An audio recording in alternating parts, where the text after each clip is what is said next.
ভারত বিরোধী এরকম না, আমরা হচ্ছে ভারতের আধিপত্যের বিরোধী। তো ওরা তো আমাদের দেশের পতাকা পাড়াইছে, তারপর হচ্ছে পুড়ে ফেলছে।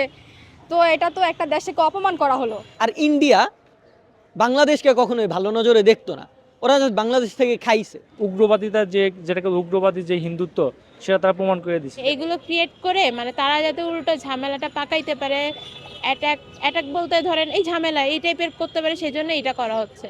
আমাদের সাথে বর্তমানে ইন্ডিয়ার তো ভালো সম্পর্ক নেই, এটা তো আমরা সবাই জানি। এই যে এখন দেখেন, আমি কিছুদিন আগে একটা নিউজ দেখলাম যে বাংলাদেশ থেকে কোনো হচ্ছে গিয়ে রুগী যাওয়া যাবে না, তারা নাকি ট্রিটমেন্ট করবে না। বাইরের কোনো ওদের কি একটা হসপিটালের নাম যেন ছিল, মনে পড়তেছে না এখন। বলতেছে কি যে হচ্ছে গিয়ে এখান থেকে তারা ট্রিটমেন্ট নিবে না। তো কেন নিবে না? আমরা কি ফ্রিতে তাদেরকে এখান থেকে ফ্রিতে সার্ভিস নিচ্ছি? আমরা এমন তো না যে তাদের কাছ থেকে ফ্রিতে সার্ভিস নিচ্ছি। আমাদের এটা পতাকাকে অবমাননা করা হয়েছে যে ওদের দেশের তো পতাকা, আমরা এরকম কিছু করিনি, কিন্তু ওরা তো আমাদের দেশের পতাকা পাড়াইছে, তারপর হচ্ছে পুড়ে ফেলছে। তো এটা তো একটা দেশকে অপমান করা হলো। ইন্ডিয়ার ব্যাপারটা আমার মনে হচ্ছে পুরোপুরি হচ্ছে মিডিয়ার প্রোপাগান্ডা ছাড়ানো, ঠিক আছে। আমাদের দেশে এত কোনো ইস্যু ক্রিয়েট হয় নাই বা সংখ্যালঘুদের এত কোনো নির্যাতন করা হয় নাই, যে কারণে হচ্ছে তারা এইভাবে রিয়াক্ট করতেছে। অনেক প্রোপাগান্ডা আমি নিজেই দেখছি, ফ্যাক্ট চেকে দেখছি আর কি, যে অনেক আপনার হচ্ছে ছবি দেওয়া হয়েছে যেগুলো হচ্ছে ভুয়া।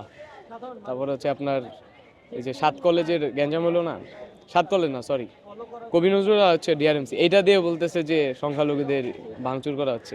এগুলো তো মিস ইনফরমেশন, এগুলো দিয়ে হচ্ছে তাদের দেশের জনগণটা আমাদের বিরুদ্ধে দাঁড় করানোর চেষ্টা চলতেছে। বাট বাস্তবতা হচ্ছে আমরা তো তাদের বিরোধী না, ভারত বিরোধী এরকম না, আমরা হচ্ছে ভারতের আধিপত্যের বিরোধী, ঠিক আছে। একটা বন্ধুরাষ্ট্রের সাথে সমতার ভিত্তিতে চলবে, আমরা এটাই চাই, আমাদের দেশের জনগণ এটাই চাই। সানবিট সব দিবে সামাল। সানবিট ম্যাজিক প্রেস ডিশওয়াশিং এর মাথা ঘোরানো সলিউশন।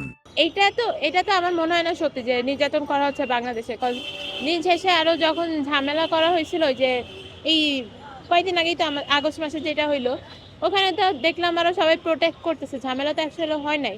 তো আমি যেটা ধারণা করি, আমি তো ডিটেলস জানি না, যে এইগুলো ক্রিয়েট করে মানে তারা যাতে উল্টো ঝামেলাটা পাকাইতে পারে, অ্যাটাক বলতে ধরেন এই ঝামেলা এই টাইপের করতে পারে, সেজন্য এটা করা হচ্ছে। বেমানান তো অবশ্যই, কিছু করতেছেন এখন যদি আমাদের উপর এরকম করে, তো জিনিসটা তো বেমানানি। আজকে আপনি দেখেন বুয়েটের গেটের মধ্যে মানুষজন ইন্ডিয়ার পতাকা পাড়াইতেছে, এটা কিন্তু ওভারনাইট একটা চেঞ্জ না।